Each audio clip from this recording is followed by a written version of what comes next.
Hi, I want to talk about some new ideas about how technologies that come online or changes that happen socially or spiritually, they take a little time to come in and change society. But then when they do,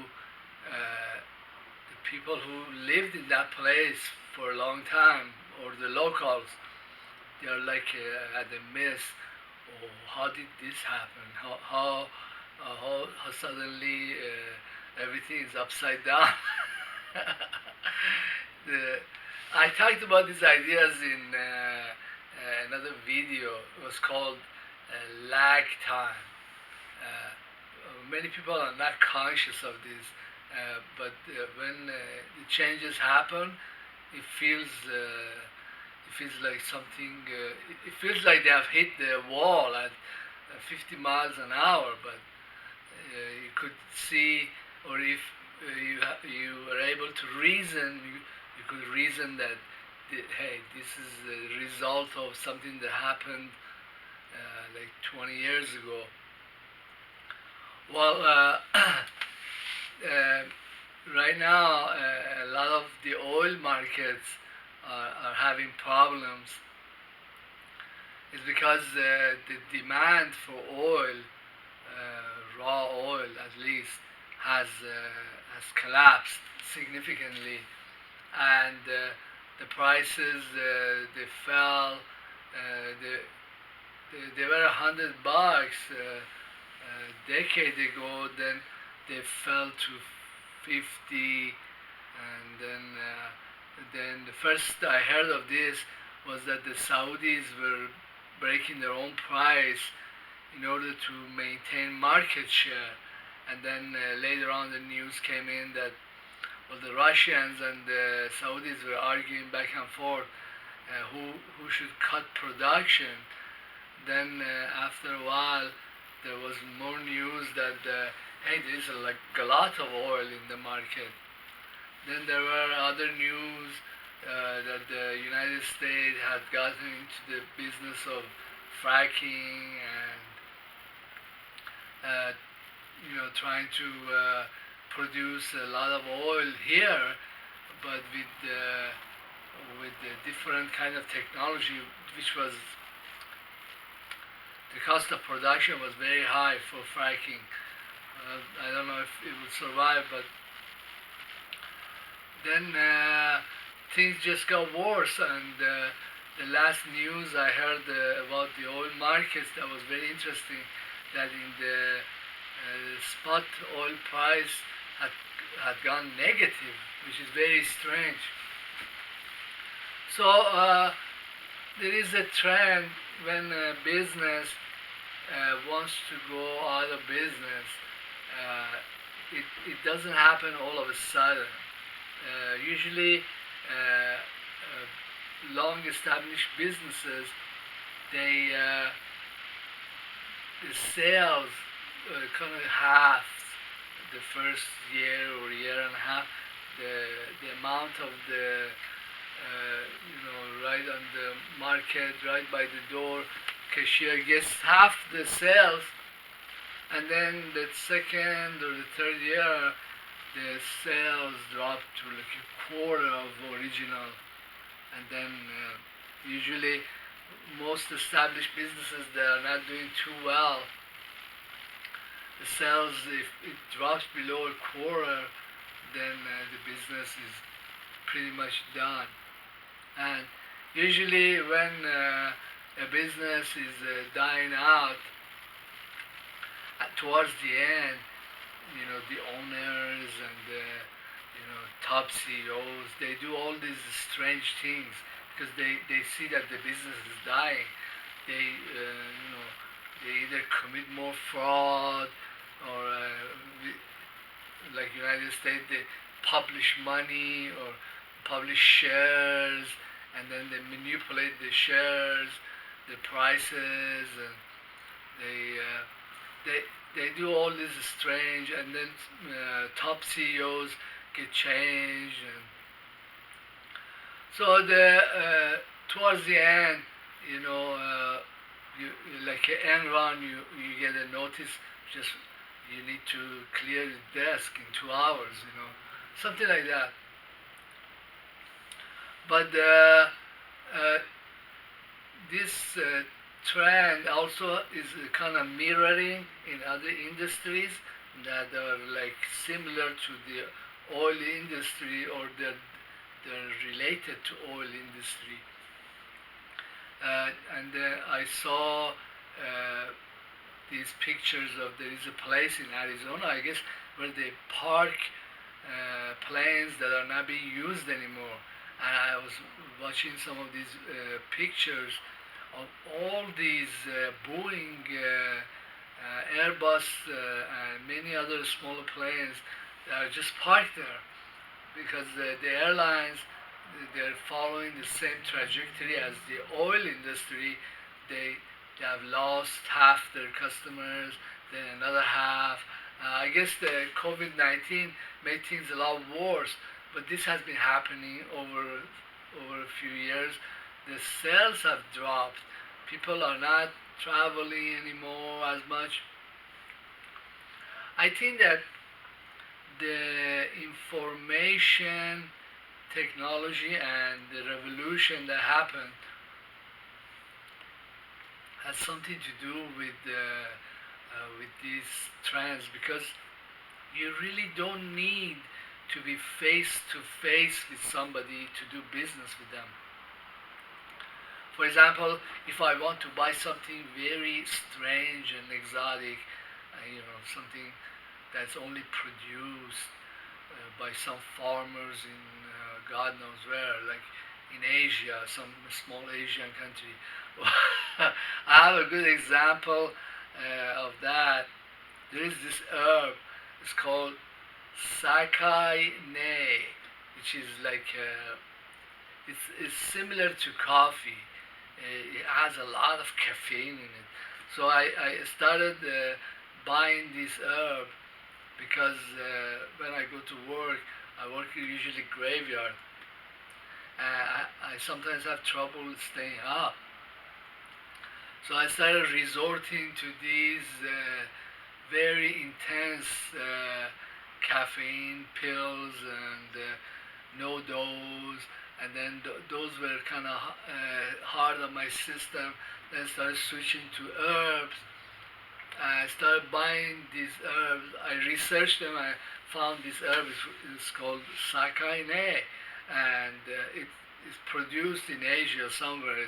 Some farmers have it. So I started buying those. But the way I bought them was that most herbs are very cheap on the eBay. Well, this is like similar to the concept I was talking about.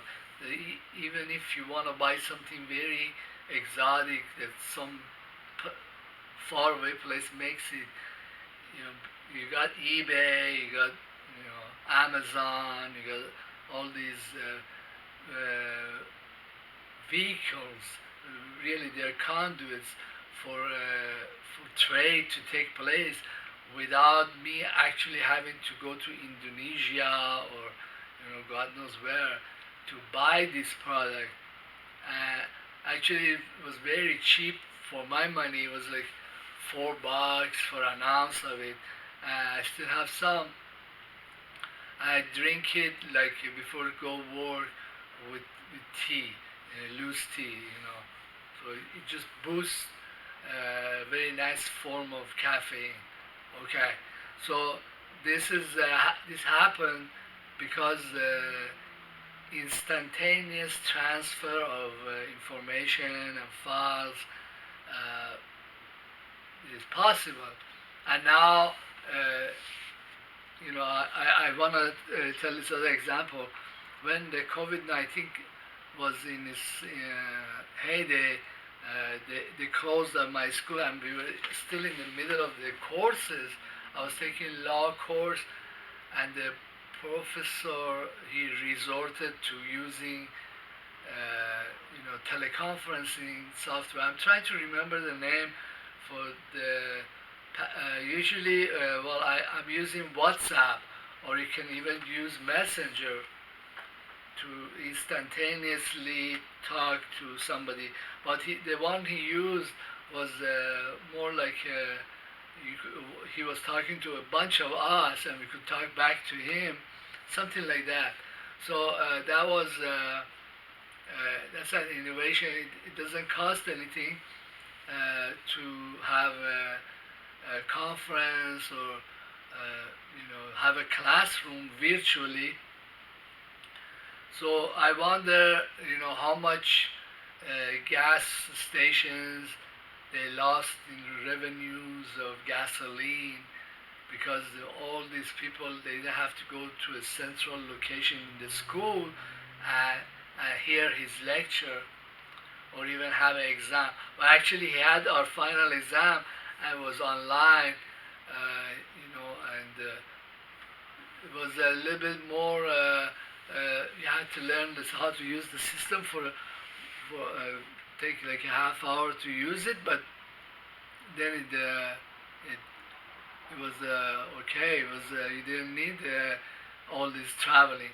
And now these days I'm talking to family through WhatsApp, and we are exchanging files, we, and then the transfer of money too.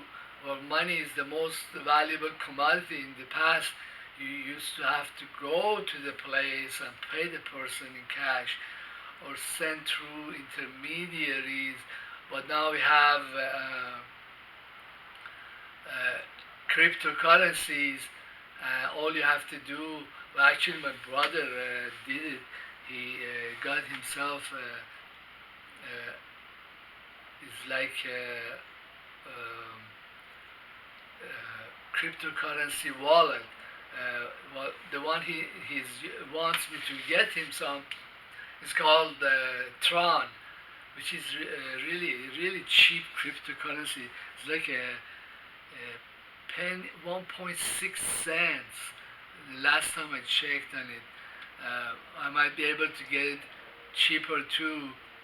All I have to do is get a similar wallet, buy some of these in Coinbase or somewhere else with my credit card, and then from my wallet email him or send him some Tron, and he said he's gonna take it to money exchanges in Iran that buy it, and then hey, this is transfer of money without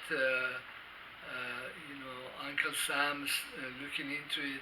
Well, actually, I used PayPal, but PayPal is regulated by the U.S. government, and I had problems with them. I don't think PayPal wants somebody doing all this stuff to them, but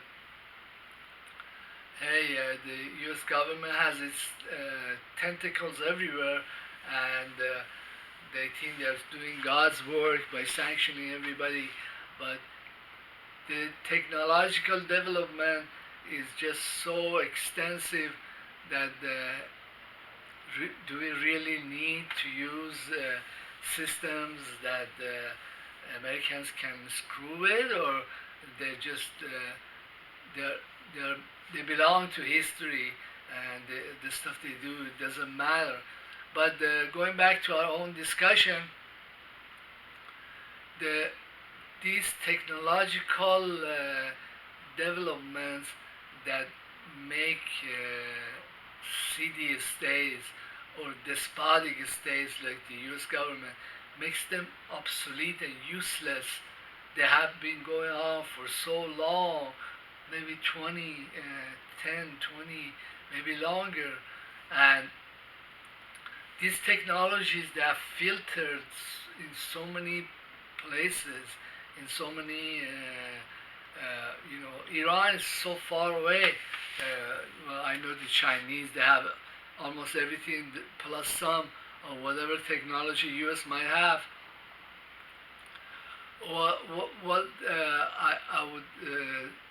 I would say is that well, I had a video about this. It's called extreme decentralization. extreme, which means like well, I use the example of Detroit when many car manufacturing companies they just got tired of the labor market and the race and the unions. They just closed shop and moved to Mexico or China. So there was this city, was doing pretty good economically and was going places. And suddenly it was like somebody took the carpet from underneath them, took all the economic strengths that the city had, and it was just the city fell apart economically. I was talking to a guy, there was a mailman, and he was saying that, hey, you could buy a house in Detroit, like $1,000. I don't know. This was like 5, 10 years ago, but I think now uh, many other people have moved in and bought the cheap properties. But what I'm saying is that Detroit is not a manufacturing hub anymore. It doesn't make money from cars.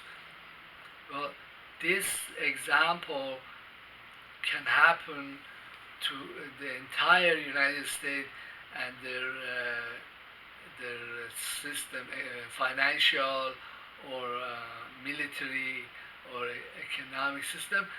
Well, when you take these underlying technologies, it's just like when a manufacturing company closes shop. Well, if I don't need their banking system anymore, if I don't need their agriculture anymore, if I am not uh, buying their crop that's made here, and they're parking it in some airline parking spot, then what will become of this system? What they could do is like what they're doing now is publish all kinds of money, but then what? When a society doesn't have like foundations that keeps it up, then what? I mean, I think the humanity has kind of moved on, has adopted these technologies, and they're using it everywhere. And many of these technologies are very decentralized. They cost very little to get them or use them. It's just going to be a matter of time before this place becomes like Detroit. Or it's Detroit already and we don't know it. Well, I was talking about these ideas about military applications. Well, I was talking about in another video about Israel and how Israel is so militant and uses advanced planes to bomb all these countries around it. But then now there is a very advanced anti-aircraft systems like S-400. Well, Iran makes its own Bavar 373, which is as good as S-400, and these systems work in tandem.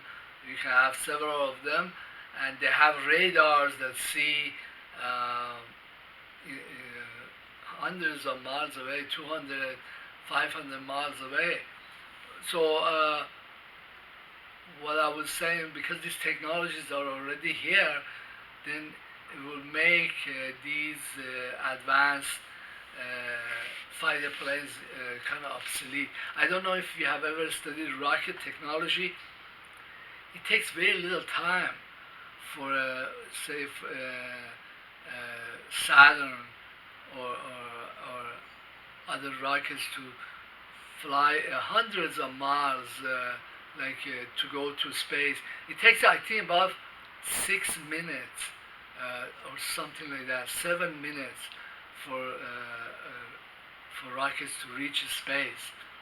Because once it gets going, the speed is tremendous.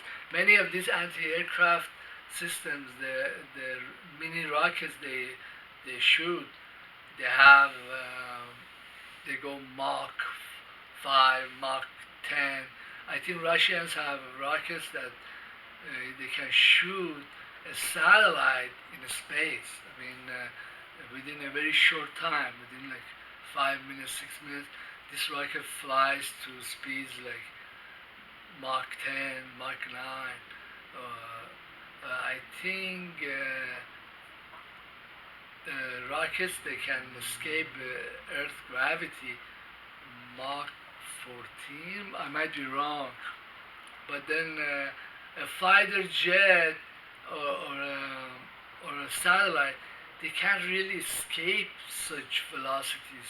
They cannot maneuver. You cannot maneuver a fighter jet more than Mach 2 or 3 because the pressure on the human inside the cockpit might just kill him, or he might have a heart attack because it gets very hard for the heart to pump blood into.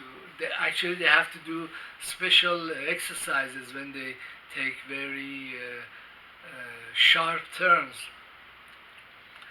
So I think that the social and cultural and also implication for many other existing technologies from what has already happened is so drastic, so bizarre. It feels like every 2, 3 years you're entering into a new kind of civilization because well actually when the singularity happens, when we already have 5G, we already have robotics here, the changes that will happen in society, they will be so drastic and bizarre. People will kind of will feel like you live in a new civilization. Uh, well, we could anticipate some of these changes. Well, one I would say is that many of these energy dependent industries will just die off. Then also there is new technologies coming in, and also technologies that have clean energies either from the source or they'll become like electricity. There is a lot of battery technology. I was watching one that was aluminum and air, and you could drive a Tesla for 1,000 miles. I don't know on one aluminum battery. Well, in the future, you might have cars that run 1,000 miles before you have to go get another aluminum cartridge to stick it in there to run another 1,000 miles. So aluminum could become a fuel, a very strange kind of fuel, but there's a lot of energy release, energy and electrons that's released when aluminum burns in oxygen. We might have like aluminum and pure oxygen cartridges, and cars might be running on that. These ideas are kind of bizarre. I think many of these older industries will die off. Well, I don't think the oil industry will completely die off because raw oil can be converted to plastics, to all kinds of byproducts, but the volume that we need of these would be much less, and then only like very backward countries will continue using gasoline for. Well, then what happens to all the older cars? but because there is so little consumption, the price of gasoline and all will collapse even more. The cost of production of oil, raw oil, is like $10 or $5 in Saudi Arabia. Only some countries like Iran or Russia or Saudi Arabia will be in the business of making or extracting raw oil because it's very cheap for them, and then everybody else might just go into something else. uh, uh, so these ideas, they are leading to death of many older technologies and older industries, and also with AI, I think human labor might become mostly replaced. Or another way of saying is that human labor, the cost will collapse, and labor will be only defined by things that only a human can do. Well, thank you very much for being in my YouTube channel and listening to my rant. And my stuff is mostly research, and I hope you benefit from it, and you feel free to take it and repackage it. I'm interested in my philosophies and my knowledge to go everywhere. You don't have to quote me. You don't have to, take time to, I'm very pleased that I hear my philosophies and ideas from many commentators, uh, with or without credit. You have a nice day. Please don't be shy. Leave comments.